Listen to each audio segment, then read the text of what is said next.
Muy buenas noches, estimados amigos y colegas que nos siguen a través de la página de Biloyer.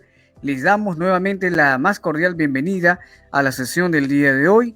Hoy miércoles 27 de mayo contamos con la grata participación de Edison Tabra Ochoa, quien nos disertará el tema el ABC del gobierno corporativo. El doctor Tabra Ochoa es doctor internacional y máster en Gobierno y Cultura de las Organizaciones por la Universidad de Navarra, en España. Asimismo, es magíster en Derecho de la Empresa por la Pontificia Universidad Católica del Perú.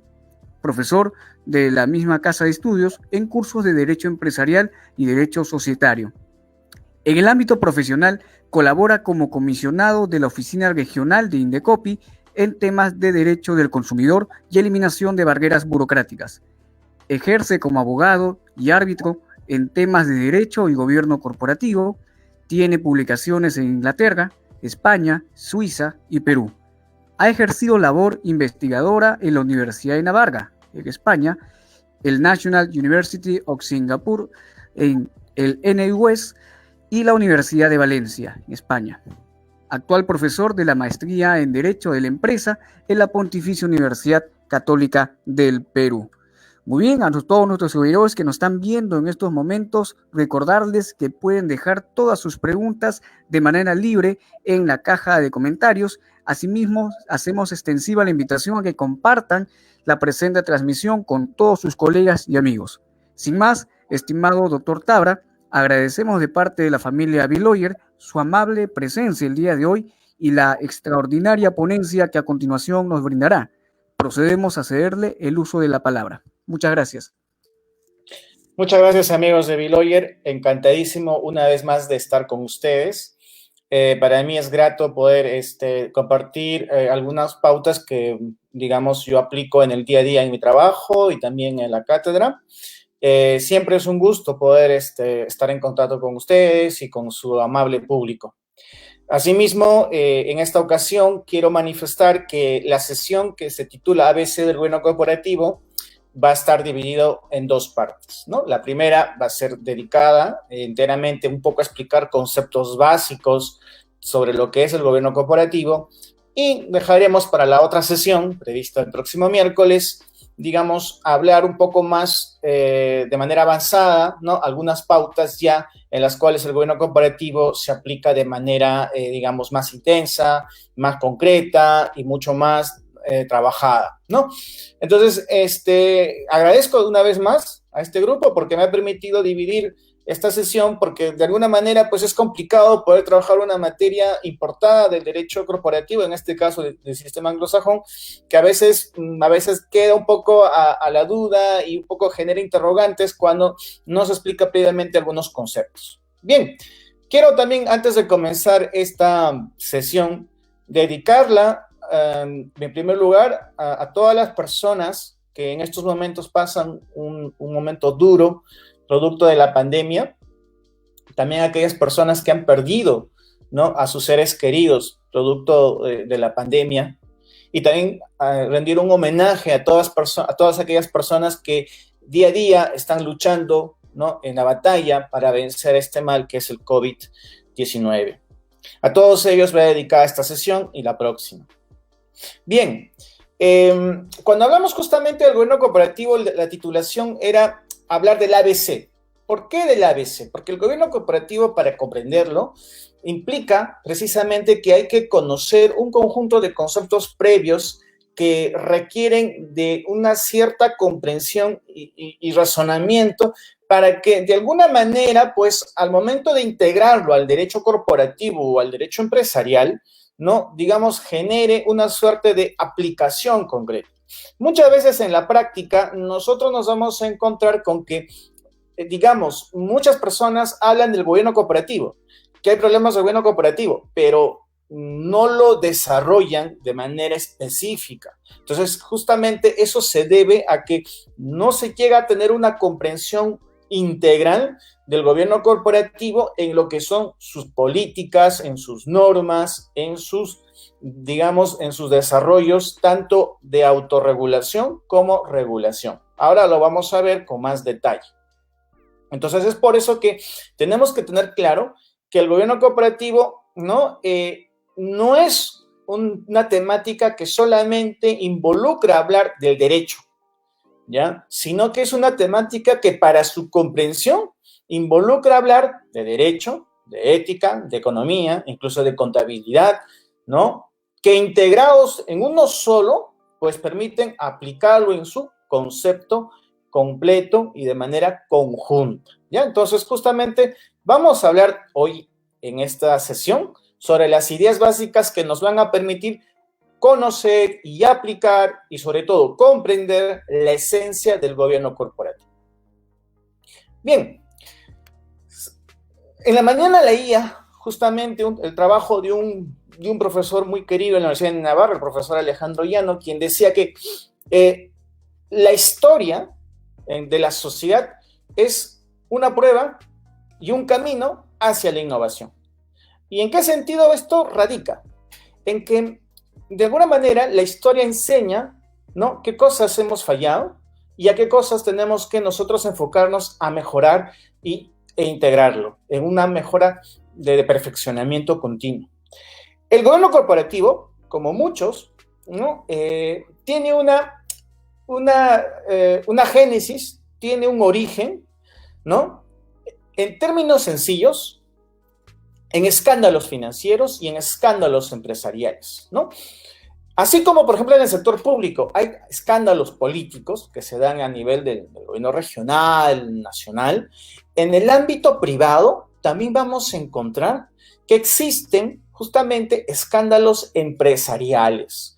Y estos escándalos empresariales, ¿no?, se van a dar principalmente por su magnitud, ¿no?, en las empresas grandes. Eso no quiere decir que en las empresas pequeñas o medianas no lo hay, sino que el alcance que repercute en la sociedad se va a dar principalmente en una empresa grande. Por ejemplo, ¿no?, recientemente, hace poco hemos visto el escándalo de Volkswagen. Entonces, una empresa Volkswagen es una empresa multinacional que fabrica y comercializa automóviles.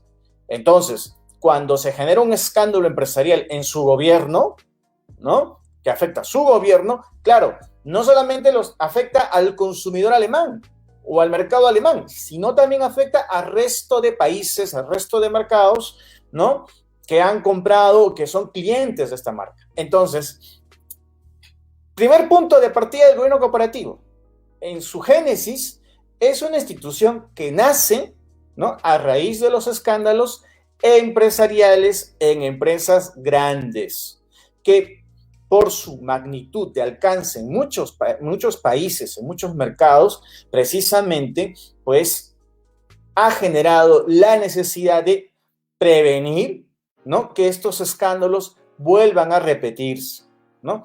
Y precisamente la génesis del gobierno corporativo lo vamos a encontrar, ¿no?, digamos, en la empresa Penn Central, que era una empresa estadounidense que se dedicaba justamente al negocio de ferrocarriles, ¿ya? En la década de los 70 era una de las empresas de Estados Unidos mucho de mayor importancia. Y justamente esta empresa, ¿no?, era gestionada por consejeros. Estos consejeros, ¿no?, eran, digamos, lo que nosotros en el equivalente aquí, según la Ley General de Sociedades, los conoceríamos como los directores y también como los gerentes, ¿ya?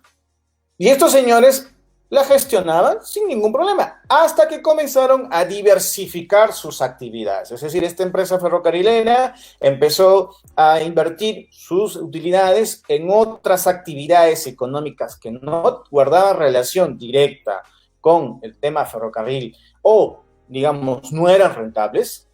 Y lo que generó fue, ¿qué cosa? Que la empresa, ¿no?, caiga en un problema de insolvencia. Entonces aquí justamente se generó a nivel, ¿no?, del organismo estatal norteamericano, ya de mercado de valores, justamente el dilema de decir, o la problemática de decir, oye, estos señores que han tomado la decisión de invertir los activos, las ganancias de esta empresa en negocios que no guardaban relación con el ferrocarril o que no eran rentables, oye, ¿merecen o no merecen un castigo? Si lo queremos poner de una manera sencilla, ¿no? Entonces, justamente en esta discusión, ¿ya? Por la década de los 70, se generó el término gobierno corporativo, o si no, o como se llama, corporate governance.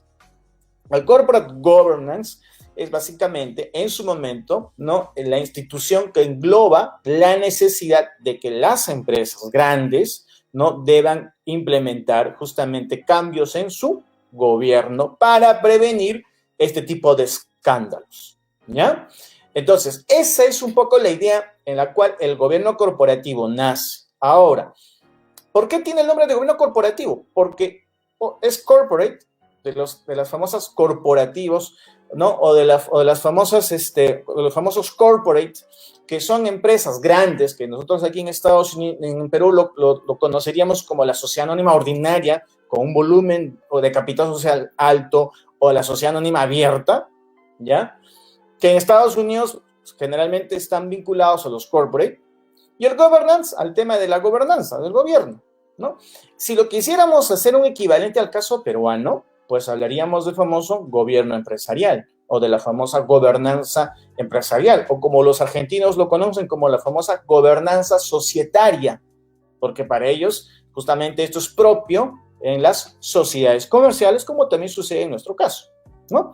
Entonces, esta idea del gobierno corporativo tiene justamente su génesis en escándalos empresariales, en empresas grandes, y que genera justamente la discusión de ver cómo prevenimos en el futuro ello. Y justamente, ¿no?, al ir un poco más en el estudio de este caso de Penn Central, justamente lo que justificaba el desarrollo de la idea del gobierno corporativo era la necesidad de evitar o prevenir que estas prácticas de gestión o de gobierno que llevaron a esta compañía prácticamente a la quiebra se repitan en el futuro. A esto se conoce como las malas e ilegales prácticas de gobierno, ¿no? Entonces, justamente el gobierno corporativo tiene esa esencia, por eso nace con un afán de prevenir, de evitar que en el futuro se vuelvan a repetir, ¿no?, gestión o prácticas de gestión que arruinen las compañías, ¿ya? ¿Y cómo se va a tratar de hacer eso? ¿No? En el gobierno corporativo, justamente a raíz de la década de los 70, nace la idea de los famosos controles, ¿no? O los famosos check and balance, ¿ya? Estos check and balance lo que tienen como idea es que son aquellos mecanismos de control que buscan justamente prevenir, ¿no?, estos escándalos empresariales. Yendo un poquito más, ¿ya?, de acuerdo a la economía, ¿no?, los escándalos empresariales que generaron el nacimiento del gobierno corporativo, digamos, se dieron por la famosa idea del oportunismo. ¿Qué cosa es el oportunismo? Ya incluso Adam Smith, en su trabajo que realizó en el siglo XVIII, hablaba del oportunismo de los directivos de una empresa que tienen como objetivo sacar provecho personal por sobre el de la empresa, ¿ya? Este oportunismo, digamos, corporativo, que se conoce en el mundo anglosajón, se manifestaba en que quienes dirigen la empresa muchas veces van a anteponer sus propios intereses, ¿no?, por sobre los intereses de los demás miembros de una empresa. Yendo un poquito más a lo que nosotros vemos en derecho societario, derecho comercial, es como que dijéramos, oye, los intereses de los que son miembros del directorio y de la gerencia, ¿no?, digamos, están antepuestos y están priorizados por encima de los intereses de los accionistas, pero asimismo también por encima de aquellas personas que junto con los accionistas tienen un interés con la empresa. Por ejemplo, los empleados, por ejemplo, los acreedores, por ejemplo, el Estado, ¿no?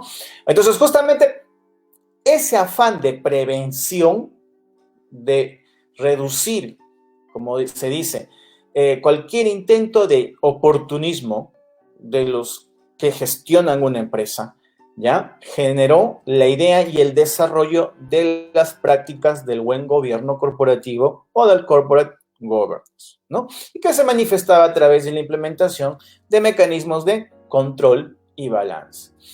Ahora bien, ¿cuáles eran los ejemplos que se usaron o que se usan hasta la fecha justamente para garantizar que no haya oportunismo de parte de los gestores o de los administradores de una sociedad comercial?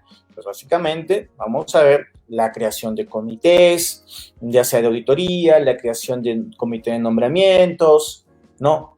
La idea del director independiente, la aplicación de los criterios de transparencia, etc. Todos estos mecanismos de buen gobierno corporativo que hoy en día se usan, los vamos a desarrollar en la siguiente clase, ¿ya? Pero igual yo les voy un poquito ya dando la idea. Bien, no solamente en el Perú hemos tenido precisamente, no solamente en Estados Unidos han habido escándalos en las empresas, ¿no? Como ustedes ven, por ejemplo, no solamente Penn Central fue un escándalo empresarial en los Estados Unidos, sino también recientemente vieron el escándalo de Lehman Brothers, ¿no? Entonces, aquí hay que partir de la idea de que no solamente en el Perú o en Sudamérica se generan malos manejos en las empresas, sino también pueden darse en las empresas mucho más, que están ubicadas, digamos, en países mucho más desarrollados, ¿no? Por ejemplo, ustedes ven en la diapositiva el caso CLAE. Por ejemplo, ha sucedido que en la década de los 80, más o menos, los papás de repente podrán comentarles un poquito más, CLAE era una especie de mutual, ¿no? Que al igual, si queremos poner un parecido a un fondo mutuo, cogía los intereses de sus asociados, que se llamaban claístas, y los invertían, ¿no? Para, digamos, generar dividendos o ganancias y repartirlo a sus asociados o sus claístas, ¿no? ¿Qué es lo que pasó? Que la persona que gestionaba esta entidad, ya, digamos, cometió irregularidades que a la larga generaron que los claístas, los asociados, perdieran su dinero, perdieran su inversión, ¿no? Entonces aquí también vamos a ver que esta situación de escándalo financiero que se dio en el caso peruano, ¿no? También, ¿no? Es una muestra que también en el Perú se debe discutir el tema del gobierno corporativo, la necesidad de implementar mecanismos de control.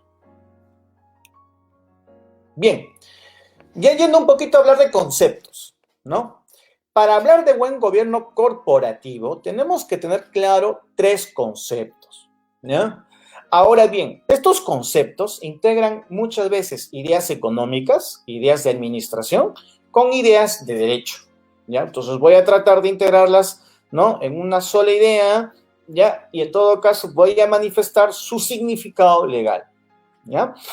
Muy bien, entonces cuando hablamos justamente del tema de empresa, ustedes tienen que tener presente que hoy en día, ¿no? La empresa no solamente es entendida como, por decirlo así, una organización económica que aglutina capital, que aglutina mano de obra y que bajo la mano del empresario ya hace una actividad y genera réditos. O sea, eso, digamos, podemos ponerlo desde una perspectiva básica.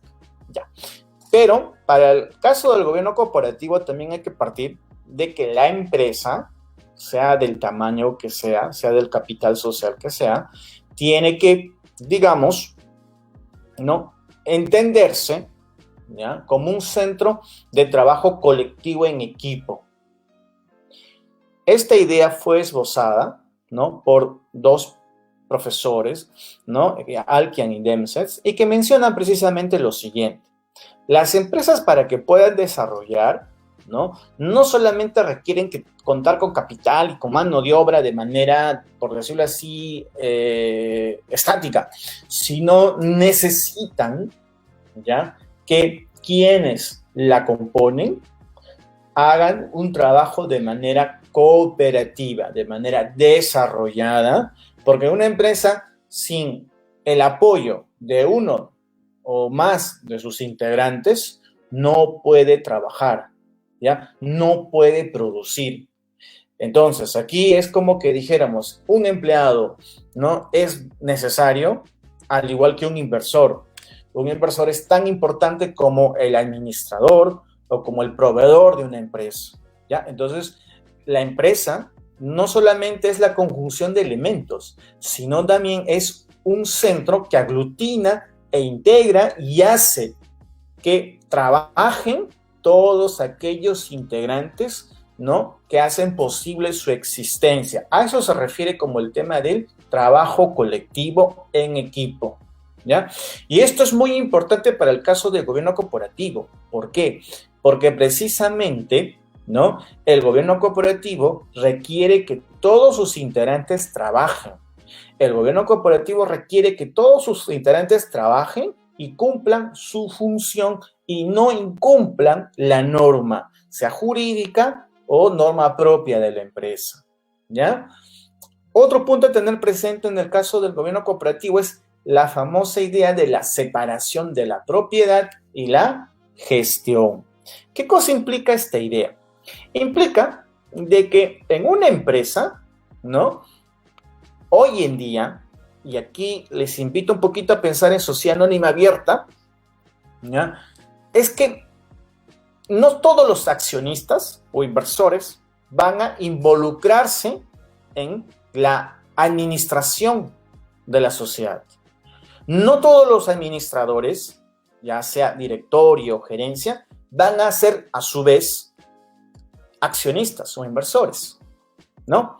Entonces, en el caso de las empresas grandes, ¿no?, o de famoso capital difundido, vamos a encontrar que los inversores pueden tener acciones de una empresa, ¿ya?, y tranquilamente no se van a dedicar a la dirección de esta y la van a delegar a un tercero que va a hacer la labor de o director o de gerente, que en base a un contrato o en base a metas va a tener que gestionar la empresa exitosamente y generar utilidades. Entonces, justamente esta idea de separación de propiedad y gestión fue esbozada por Fama y Jensen, que son dos profesores también que argumentaron precisamente de que las empresas grandes hoy en día han separado su propiedad y su gestión, y justamente esta separación que hay genera la necesidad de que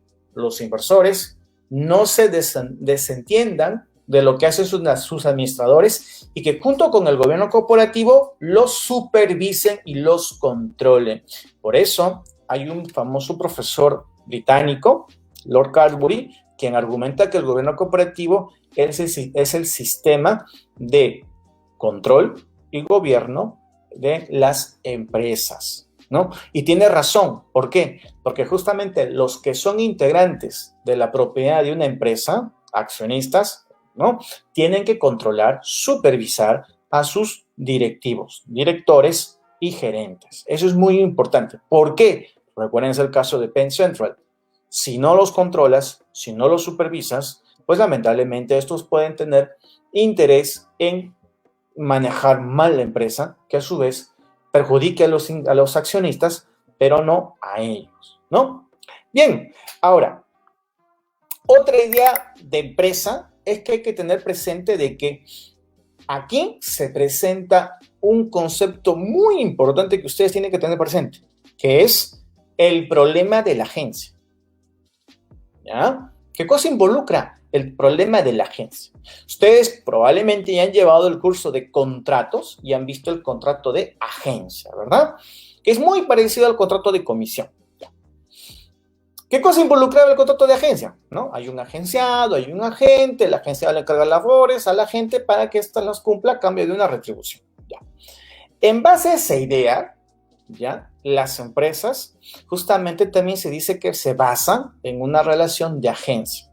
Inversores, agenciados, le encargan al administrador, agente, que en su nombre, ¿no?, las represente, porque también son sus representantes, las gestione y genere utilidades, ¿ya? Entonces, aquí vamos a encontrar que las nociones de problemas de agencia se presentan cuando el agente no es controlado por los agenciados o porque los agenciados no desean controlar a los agentes, ¿ya? Entonces, ¿qué mecanismo se busca implementar para controlar a los agentes, administradores, directores o gerentes? Es el gobierno corporativo. El gobierno corporativo precisamente va a ser ese mecanismo, ¿no? Como decía Lord Carbury, que va a controlar, va a supervisar que esos agentes, administradores, hagan una labor adecuada. Y si no, ya ustedes saben, Ley General de Sociedades, los accionistas tienen derecho a removerlos y tienen derecho a ¿qué cosa? A iniciar una pretensión social de responsabilidad. ¿Ya? Entonces, si se van dando cuenta, mezclo economía con derecho, porque en gobierno corporativo se mezcla todo. Todo está relacionado. ¿Ya? Entonces, el problema de agencia es un problema que siempre el gobierno corporativo va a tratar de resolver. Y esto se ha generado en empresas grandes. En la siguiente clase veremos cómo se va aplicando en empresas pequeñas o en empresas públicas. Bien, acá básicamente voy a hablar, ¿no?, de que el gobierno corporativo en su funcionamiento no es que solamente se desarrolla, ¿ya?, con normas de derecho, sino también con normas de autorregulación. Aquí es muy importante que ustedes tengan presente, porque el tema de gobierno corporativo lo hablan nuestros colegas, ¿no?, de empresariales, y ellos lo pueden hablar como valores éticos, como principios éticos, como reglas, como regulación, ¿no? Pero para nosotros los abogados, esos son normas autorregulatorias. ¿Y eso por qué? Porque según un insigne jurista español en derecho comercial, el profesor José Miguel Envidirujo, ¿no?, en la práctica del gobierno corporativo se va integrando dos conceptos. El primer concepto es el de hard law y el segundo concepto es el del soft law. Hard law, derecho duro; soft law, derecho blando. En el hard law, principalmente ustedes van a encontrar que son las normas jurídicas que hemos estudiado todos los abogados toda la vida, que son aquellas normas imperativas, ¿no?, que son aquellas normas de cumplimiento obligatorio, etcétera, ¿no? Etcétera, etcétera. Por ejemplo, me acuerdo la clase de introducción al derecho, norma de coacción, norma de coerción, imperatividad, ya, perfecto. Entonces, las normas de hard law son esas normas, ¿ya? Ahora bien, tengan ustedes presente de que el hard law, en el ámbito del gobierno corporativo, ¿dónde lo vamos a encontrar? En todas aquellas normas, ¿no?, de derecho que están vinculadas a la empresa. El término derecho corporativo lo podemos discutir en otro momento, pero más es usado para Estados Unidos porque existen estas empresas llamadas corporate. En el caso peruano, en realidad debería ser empresa, ¿no? Entonces, en realidad debería ser, pues, gobierno empresarial, el correcto término, o gobierno societario. ¿Ya? Entonces, el hard law justamente se va a referir a aquellas normas imperativas que regulan o que reglamentan la constitución de las empresas, su funcionamiento, ¿no?, el funcionamiento de sus órganos de gobierno, su disolución, su liquidación, etcétera. Todas aquellas normas que están en las leyes generales de sociedades, bancarias, todas aquellas donde se regula empresa, podemos decir que son y que están dentro del concepto de hard law. Bien, dentro del concepto de soft law, vamos a encontrar aquellas normas que no son imperativas, aquellas normas que el Estado no las ha dado en virtud a su jus imperium, ¿no? Entonces, ¿por qué existen? Porque cada empresa ha decidido crear sus propias reglas para facilitar su funcionamiento, ¿ya? ¿Por qué? Porque estas reglas, por más que el Estado no las haya dado, son de cumplimiento obligatorio en la institución que las ha generado o las ha creado, ¿ya?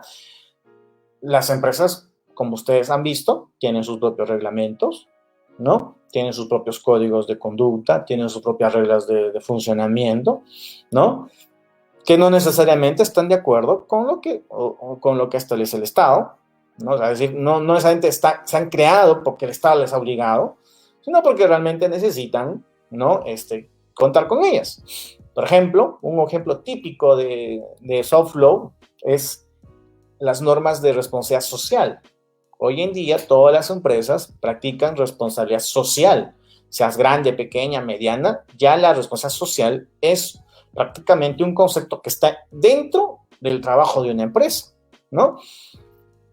Entonces, el Estado no crea ese concepto, no obliga a las empresas que hagan responsabilidad social, ¿no? Pero las empresas lo hacen porque quieren incrementar su reputación, quieren hacer más ventas, etcétera, ¿no? Entonces, para ello, crean sus propias reglas, ¿ya? Bien, podríamos poner ejemplos, pero digamos que esa es la idea principal entre hard law y soft law. Aquí, básicamente, solamente por un tema de aclaración, ¿no? Me refiero al ámbito de los tipos de autorregulación que vamos a encontrar, ¿ya? Y que están vinculadas al tema del gobierno corporativo. El primero de ellos es la autorregulación pura, que implica básicamente que es una regla que se inventó la empresa, que no guarda relación con el Estado. El Estado no está interesado digamos, en promover su uso ni nada. Simplemente una empresa la creó, por ejemplo, un código de conducta. Una autorregulación, digamos, alternativa, que es básicamente, ¿no? Cuando las empresas, ¿no? Crean sus propias reglas para cumplir un incentivo que el Estado les ofrece. Por ejemplo, en el ámbito de mercado de valores, en el ámbito tributario, vamos a encontrar que el Estado emite normas de promoción para su cumplimiento y que a cambio de que se cumplan, reciben un premio, ¿no? Por ejemplo, el caso más claro es el ámbito tributario, donde el Estado dice, ya, si ustedes hacen labores filantrópicas de caridad, ¿no? Van a ver reducido su pago de impuesto a la renta.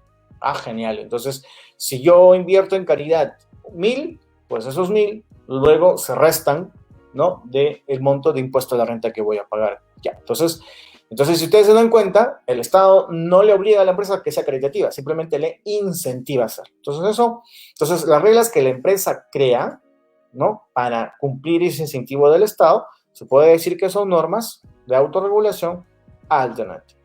Y la autorregulación condicional es básicamente cuando el Estado ya regula lo que tiene que hacer una empresa. Ejemplo típico que vamos a encontrar es en el ámbito medioambiental, donde el Estado ya ha establecido pues los límites ambientales, ¿no?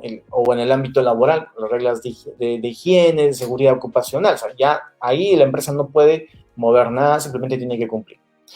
¿Por qué les digo esto? Porque precisamente las prácticas de buen gobierno corporativo las vamos a encontrar en autorregulación pura y en autorregulación alternativa, ¿no? Para lo que nos importa ahorita es que, por ejemplo, en el ámbito de mercado de valores, ¿no? Hoy en día la Superintendencia de Mercado de Valores promueve el cumplimiento, ¿no? Del Código de Buen Gobierno Corporativo de sociedades peruanas que se expidió en el 2013. Entonces, todas aquellas entidades que están bajo su ámbito deben de cumplirlo, ¿no? No es que te sancionan por incumplimiento, pero sí debes cumplirlo, ¿no? Hay empresas que no están bajo el ámbito de mercado de valores.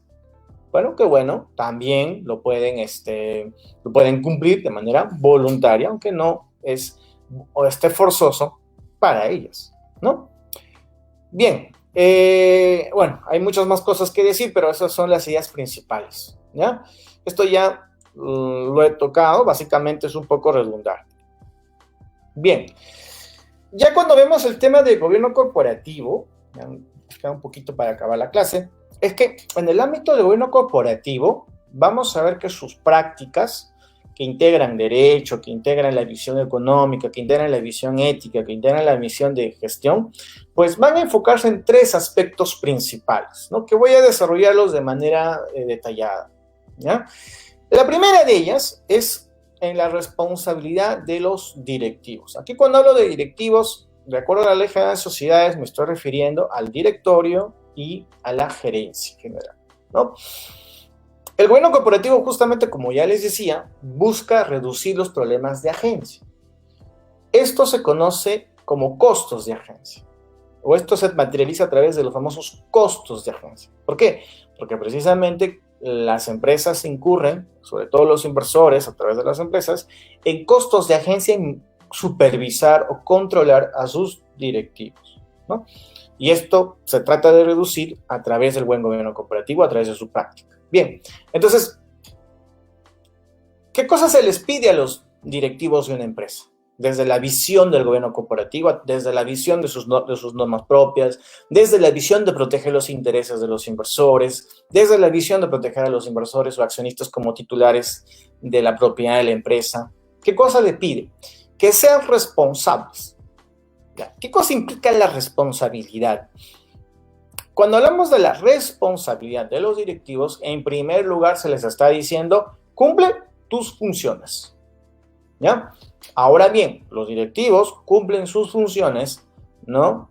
Desde la perspectiva jurídica, ¿no? Aquellas funciones que están establecidas en la Ley General de Sociedades y en la ley de la materia.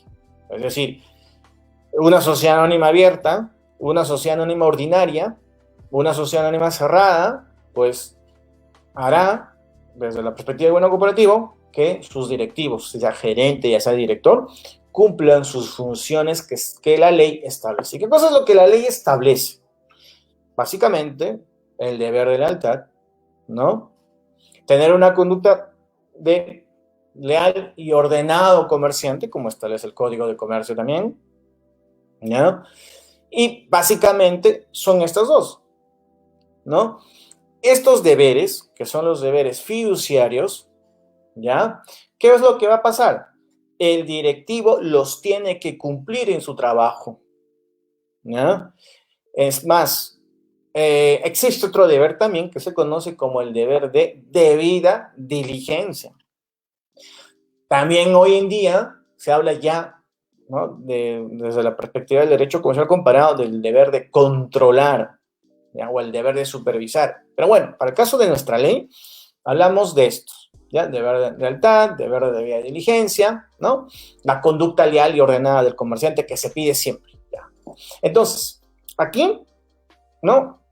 Estas normas imperativas, desde la perspectiva del gobierno corporativo, son normas, ¿ya? Jurídicas que están destinadas a proteger los intereses de los accionistas. Aquí tengan presente una cosa. Por ejemplo, en estas normas jurídicas vemos gobierno corporativo. ¿Qué conclusión sacamos? Que el gobierno corporativo no solamente se manifiesta a través de normas de autorregulación, sino también a través de normas de Ley General de Sociedades, ¿no? Entonces, tengan presente eso. Muy bien, volviendo al tema de la responsabilidad de los directivos. En su responsabilidad, ellos tienen que cumplir esos deberes. Si los incumplen, como decía hace poco, pues pueden ser denunciados, ¿no? Por los accionistas o un porcentaje de estos, ¿ya? O un tercero con legítimo interés, ¿no? Pueden ser removidos, ¿ya? Pueden ser denunciados, ¿no? Ante la sociedad, y pueden incluso ser obligados a pagar una indemnización vía civil o de repente o pagar una penalidad o de repente si su actitud ha generado temas penales, también tendrán que asumir por eso su responsabilidad. De hecho, también hoy en día se habla de la necesidad de que los directivos, justamente para prevenir este tipo de responsabilidad que se les pueda venir por su trabajo, pues hoy en día también exigen que hayan cláusulas o contratos, ¿no? Llamados CEO. Y los contratos CEO básicamente son contratos de seguro que cubren, ¿no? Aquellas contingencias que se han generado cuando los directivos hacen parte o realizan sus labores y que justamente podrían generar, ¿no? una denuncia por parte de los accionistas o por parte de terceros, ¿no? Entonces, el gobierno corporativo justamente tiene esa perspectiva, ¿ya? Ahora bien, también, ¿no? Aunque esto lo podemos ver más adelante, pero no solamente se habla del gobierno corporativo en el tema de responsabilidad de sus directivos, sino también en la responsabilidad de sus propios accionistas. Eso es parte del Perú. ¿Y por qué parte del Perú? Porque en el caso peruano vamos a encontrar que los accionistas se dividen en dos, ¿no? No hablo del tipo de accionistas, sino se dividen en dos accionistas. ¿Cuáles son? Accionista, ¿no?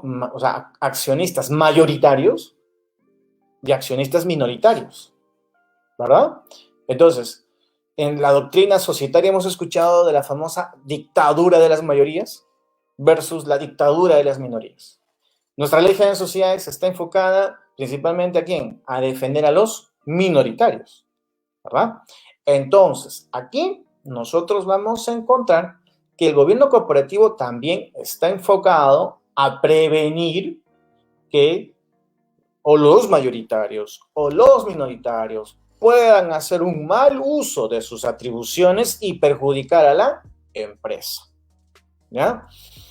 Y eso se da a través de la aplicación de las normas que hay a nivel societario o a través de las normas de de gobierno corporativo, ¿ya? Que las vamos a encontrar en el Código de Buen Gobierno Corporativo para Sociedades Peruanas del 2003, ¿no? Entonces aquí tenemos que tener presente eso, ¿ya? No solamente el gobierno corporativo previene la responsabilidad o por lo menos maneja cuando esta se produce en el caso de los directivos, sino también los casos de abusos por parte de la mayoría o minoría accionarial, ¿no? Que es un poco lo que el profesor Francisco Reyes Villamizar, un interesante jurista colombiano, hablaba, ¿no? Como los accionistas controladores, ¿no? Aquellos accionistas controladores, o también mencionaba la existencia de accionistas que pese a no tener mayoría de acciones, 50% más uno, pues tenían un peso importante e influencia, ¿no? En los demás accionistas, ¿no? Y eso también determinaba que podían cometer abusos en perjuicio de los accionistas minoritarios. Bien, ¿qué otra cosa más tenemos que tener presente en el gobierno corporativo? Recuérdense, hay que prevenir una mala gestión o un abuso o un escándalo empresarial de parte de los administradores. Y justamente ahí es que el gobierno corporativo se enfoca a lo que es el estudio de la estructura del consejo de dirección o el directorio. Y yo añadiría también la gerencia. Y aquí tienen que tener presente algo muy claro, porque cuando ustedes escuchan hablar del gobierno corporativo y se habla de los directivos, no necesariamente, y eso lo veremos en la siguiente sesión, no necesariamente las prácticas de buen gobierno corporativo que se dirigen al directorio son las mismas que se van a dirigir a la gerencia. Ustedes saben que la ley general de sociedades, si bien es cierto, establece responsabilidades muy parecidas a ambos, la esencia de su trabajo, la esencia de su función es totalmente diferente. Entonces también, cuando se habla de gobierno corporativo, también tenemos que tener en cuenta que el directorio es diferente a la gerencia. El directorio, de acuerdo a la legislación peruana, es una entidad, ¿no?, que se reúne cada cierto tiempo, que tiene una función supervisora, colabora con la gestión, a diferencia de la gerencia, que es una labor eminentemente ejecutiva y diaria. Entonces aquí, el gobierno corporativo, en sus prácticas, no puede, digamos, recomendar y aplicarse a todos o a los dos por igual, sino tiene que hacerlo de manera diferenciada. Bien, pero, por ejemplo, para potenciar su trabajo, para potenciar su labor supervisora, pues se habla, ¿no?, dentro del directorio, por ejemplo, del director independiente, ¿no?, como un mecanismo de mejora y de potenciar la supervisión de la labor del directorio frente al gerente. También en el ámbito de la gerencia se habla también, pues, de la idea de que se debe rodear de asesores bien preparados, ¿no?, o de asesores independientes, etc. Hoy en día también, lo veremos en la siguiente sesión, también se habla que en el ámbito del directorio se privilegia mucho la composición de este, ¿no? Por ejemplo, hoy en día se habla, pues, de que su composición tiene que ser de directores dentro de un rango de edad, también dentro de un tema de género, también por un tema incluso de proveniencia geográfica, en fin. Entonces, incluso también el ámbito profesional, de experiencia. Bien, entonces justamente el tema de la composición del directorio también es un ámbito que es tratado en el gobierno corporativo. Recuérdense que bajo la visión de privilegiar y proteger los intereses de los accionistas, de los inversores y de terceros, ¿no? Cuando hablamos de terceros, y ahí añado otro concepto más, me estoy refiriendo a aquellos a los que la doctrina llama como grupos de interés, o también los llama stakeholders, ¿ya? También hay que tenerlo presente, ¿ya? Porque a veces en la doctrina ustedes van a encontrar más ideas pro stakeholder, entonces uno no sabe de repente a qué se está refiriendo. Básicamente es a lo que nosotros conocemos como los terceros, aquellos que están vinculados a la empresa, ¿no? Directa o indirectamente. Ahí entran empleados, el gobierno, los inversores también, ¿no? También ingresan también los proveedores, etc. También esos intereses tienen que protegerse. La ley general de sociedades también permite ello, ¿no? Sobre todo cuando vemos el ejercicio de la acción impugnatoria y también de la acción en nulidad. Bien, creo que me he excedido bastante. Ya me queda poco tiempo. Dicho esto, hay que tener presente lo siguiente. El gobierno corporativo, ¿no? Como les digo, no puede entenderse de manera legal. Y ahí hay que tener cuidado porque también colegas de otra profesión también lo entienden únicamente desde su visión. No, el gobierno corporativo es una visión, ¿no? Interdisciplinaria, ¿ya?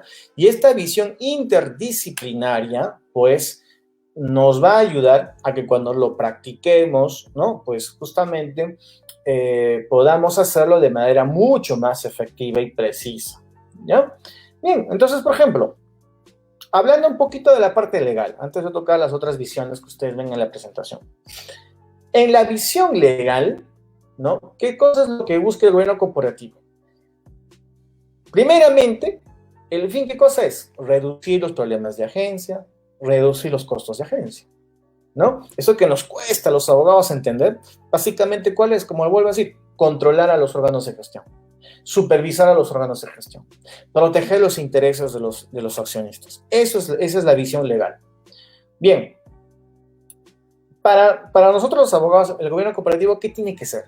Yo, desde mi modesto opinar, es que yo creo que el gobierno corporativo es el sistema, un poquito ahí replicando la idea de Lord Cadbury, es que el gobierno corporativo es el conjunto de normas, ¿no? Que están agrupados en un sistema que busca ayudar a la administración de la empresa, a la gestión de la empresa o al gobierno de la empresa, ¿ya? Pero también busca controlarlo o supervisarlo, ¿no? Y ahí tienen que tener cuidado porque muchas veces, digamos, desde una perspectiva empresarial se piensa que solamente el gobierno corporativo es para potenciar y mejorar la administración.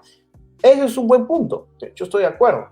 Pero también la idea del gobierno corporativo es cerciorarse a través de la supervisión que quienes hagan administración en la empresa lo hagan bien, ¿no?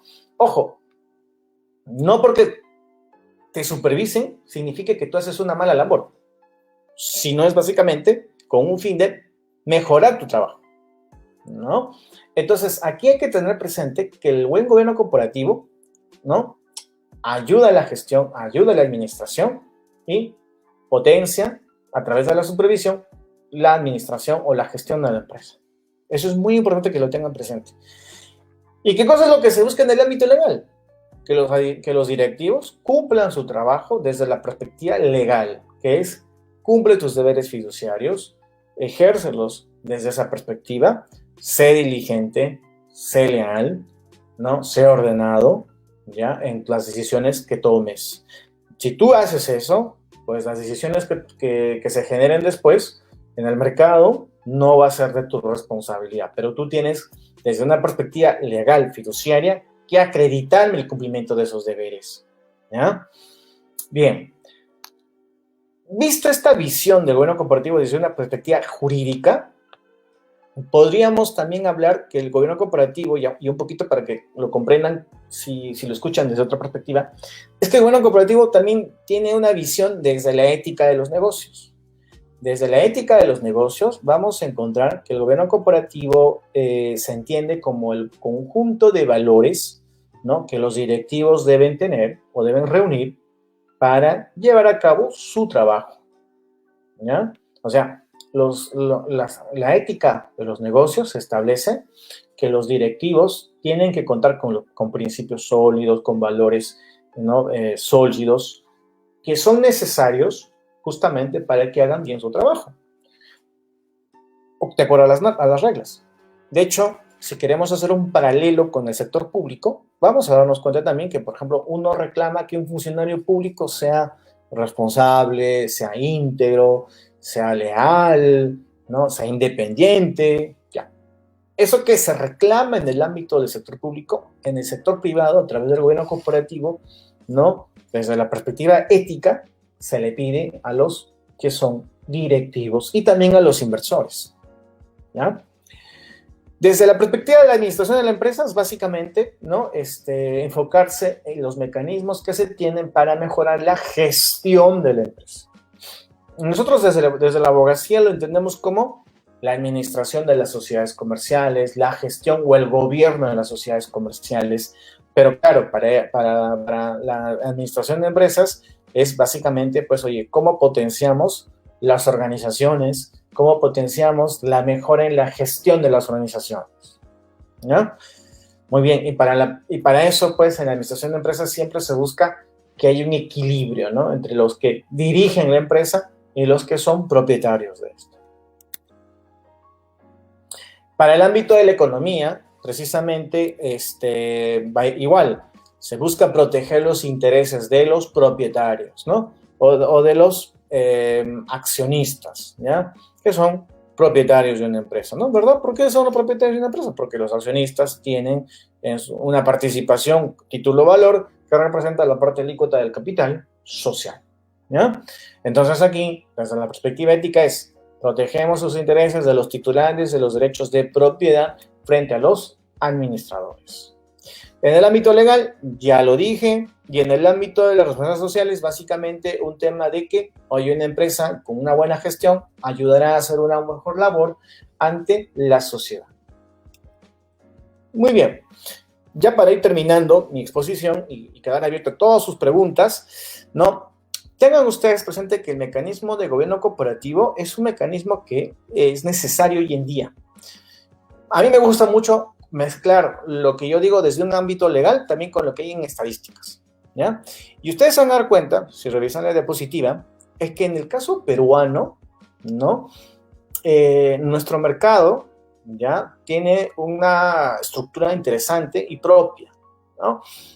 La primera de ellas es de que la propiedad está concentrada, tiene una alta concentración de propiedad de las empresas. ¿Eso qué significa en términos societarios? Solo una persona o solo un grupo de personas muy reducido es titular de la mayoría de las acciones de una sociedad comercial, ¿ya? Entonces, cuando estamos ante esa idea, tenemos que partir que el gobierno cooperativo, en el caso del Perú, tiene que proteger principalmente ¿a quién? A los accionistas minoritarios. Tiene que privilegiar que los que dirigen esas empresas también gobiernen tomando en consideración los intereses de los accionistas minoritarios y no únicamente y en beneficio de los mayoritarios, ¿ya? Si ustedes también ven en el segundo dato, se van a dar cuenta que no hay buena cantidad de empresas que son grupo de sociedades comerciales o grupo de empresas. Recuérdense, chicos, tengan presente también que eso denota y muestra que las empresas están en manos de unos cuantos, ¿ya? Y estas personas que son dueños de los conglomerados empresariales, pues no solamente son peruanos, también pueden ser empresas extranjeras, ¿ya? Y también el Estado. Como ustedes observan también, al 2012, justamente el Fondo Nacional de Financiamiento de la Actividad Empresarial del Estado, el famoso FONAFE, que es el Estado en realidad, también nos muestra que es uno de los que tiene, ¿no?, gran cantidad de empresas a su nombre, por decirlo así, y también que, pues, obviamente también ejerce una influencia en estas, ¿no? Igual, lo adelantaré la siguiente semana, pero lo desarrollaré, perdón, en la siguiente semana, pero tengan presente ustedes que en el caso del Estado, la práctica de buen gobierno cooperativo tiene una función muy, digamos, esencial y diferente que se da en el sector privado, y es de que en el sector público, las empresas públicas tienen que priorizar, ¿no?, proteger los intereses de la empresa, sobre todo de los terceros, y evitar que el Estado, digamos, a través de sus directivos, haga manejos que perjudiquen la rentabilidad de la empresa, ¿no? Es decir, que, oye, digamos, que los que son directores o que son gerentes de la empresa, pues, oye, ya sea por una decisión de un partido político o ya sea de repente del gobierno de turno, pues puedan de repente tomar decisiones que puedan estar sustentadas, pero a la larga perjudiquen los intereses de la empresa, que al final es de todos los peruanos, ¿no? Bien, en el ámbito del gobierno cooperativo también un poco para mostrarles la necesidad que hay en este. Vamos a encontrar que las empresas en general, salvo unas cuantas o muy pocas que cotizan en bolsa, van a darse cuenta de que, perdón, ya, van a darse cuenta que las empresas, ¿no? Digamos, tienen problemas de transparencia, que las empresas no protegen muchas veces los intereses de los accionistas minoritarios, pese, ¿no?, a que de alguna manera, pues, a ver, permítanme, perdón. Pese a que muchas veces, precisamente, ¿no? ¿Qué pasa?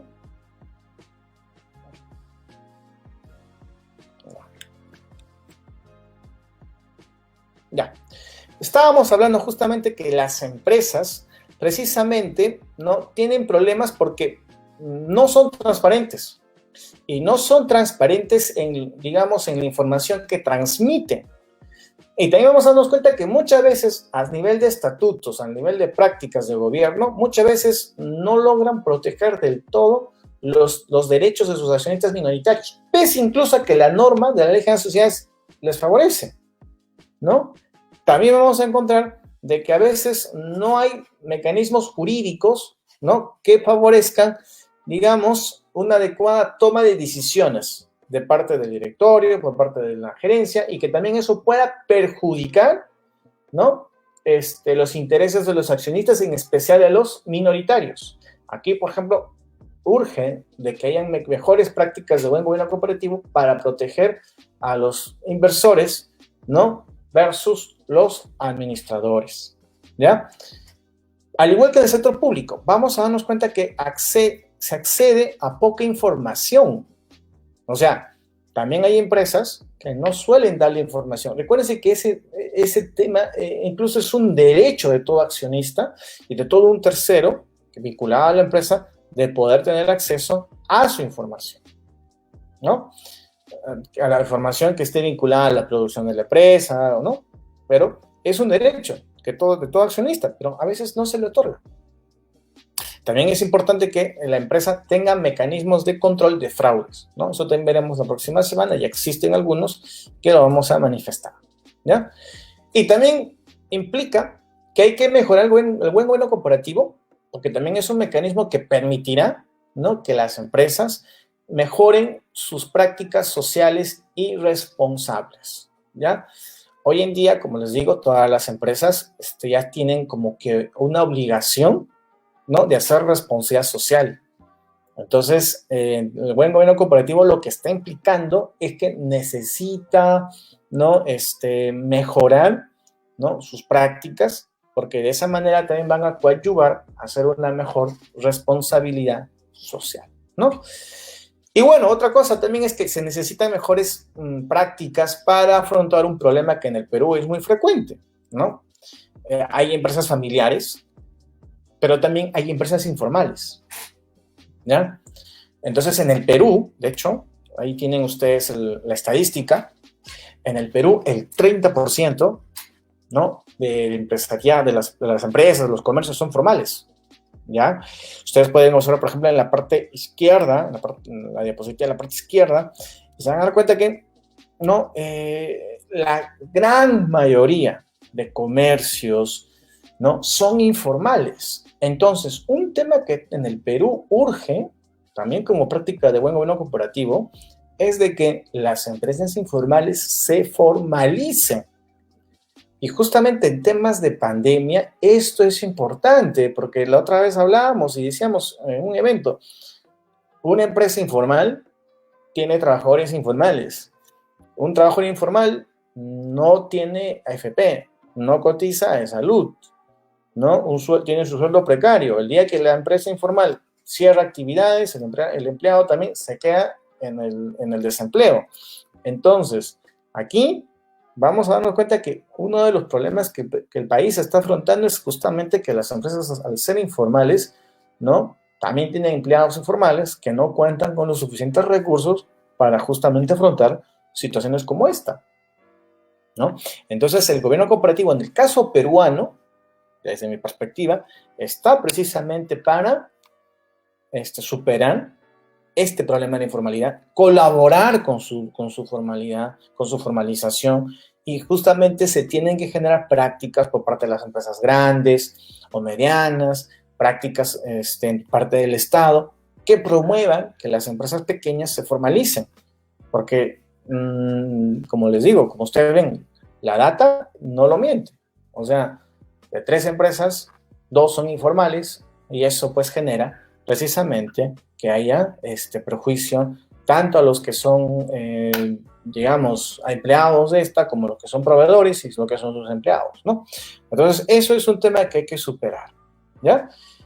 Bien, y aquí solamente con esto termino, uy, me excedió el tiempo, es que tengan ustedes presente de que hay sectores, ¿no?, que van a generarse producto de la pandemia y que precisamente para que puedan acceder deben hacerlo a nivel de formalidad, ¿ya? A nivel de formalidad. Entonces, las prácticas de buen gobierno cooperativo deben tener presente que no es un campo, digamos, no es un campo, ¿cómo les puedo decir? No es un campo, a ver, se me fue la palabrita, no es algo, digamos, de ornamento, sino es algo que complementa, que coadyuva, porque a veces la legislación no solamente va a abarcar todos los supuestos, ¿no?, sino que necesita complementarlos. Entonces, justamente el gobierno cooperativo, como norma de autorregulación, ¿no?, complementaria, tiene que ayudar justamente a regular aquellos supuestos que, digamos, no han sido contemplados en la ley general de sociedades, pero también ayudar a cumplir aquellos que ya están regulados en la ley. Entonces, para terminar, yo lo que diría es que el gobierno cooperativo es una institución que se ha generado en Estados Unidos con las grandes empresas, ¿ya? Se ha traído al caso peruano para proteger a los accionistas minoritarios, pero que en la actualidad se necesita para reducir los índices de informalidad que existen, ¿no? Y para eso justamente se necesitan de adecuadas prácticas que involucren pues un buen gobierno por parte de la administración, un involucramiento por parte de los inversores, incluso también un involucramiento por parte del Estado, ¿no?, para que pueda justamente cumplir sus fines. ¿Ya? Bien, eso ha sido todo. Les agradezco mucho su atención. Disculpen los pequeños problemas. Quedo a su disponibilidad para las preguntas que tengan que hacer. Gracias. Muchas gracias, estimado doctor Tabra. En